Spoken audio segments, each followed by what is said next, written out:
Sir జనరల్గా మా పిల్లలు వెయిట్ పెరగట్లేదు అని ఒకటే బాధపడుతూ ఉంటుంటారు.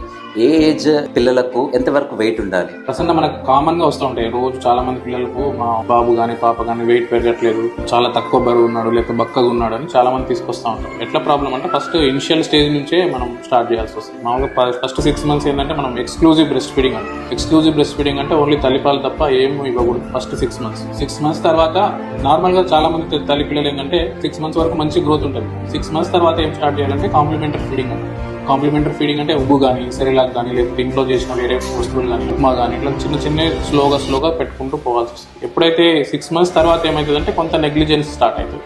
సో వాళ్ళు కొత్త తినకపోవడము, సరిగ్గా ఊసేస్తున్నారు అనడం, చాలా రకరకాల రీజన్స్ తోని తల్లులు ఏం చేస్తారంటే ఇవన్నీ అవాయిడ్ చేస్తూ ఉంటారు. సరిగ్గా ఫుడ్ పెట్టకపోవడం వల్ల కొంత వెయిట్ లాస్ అనేది స్టార్ట్ అవుతుంది. అక్కడ వెయిట్ లాస్ స్టార్ట్ అవుతుంది.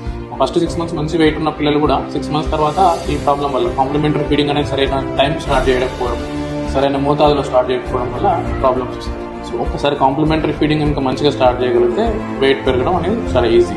నెక్స్ట్ ఇంకోటి ఏంటంటే 6 months తర్వాత ఎప్పుడైతే ఈ వర్మ్ అంటే నులి పురుగులు కానీ ఇట్లాంటి ప్రాబ్లమ్స్ వస్తాయి, లేదంటే ఏమైనా క్రానిక్ ఇన్ఫెక్షన్స్ వచ్చే ఛాన్స్, అట్లాంటి పిల్లల్లో మాత్రం కొన్ని రోజులు ఎక్కువ రోజులు పట్టే అవకాశం ఉంటుంది బరువు పెరగడం. సో అట్లాంటి పిల్లలకు కంపల్సరీ డాక్టర్ కేర్ అవసరం.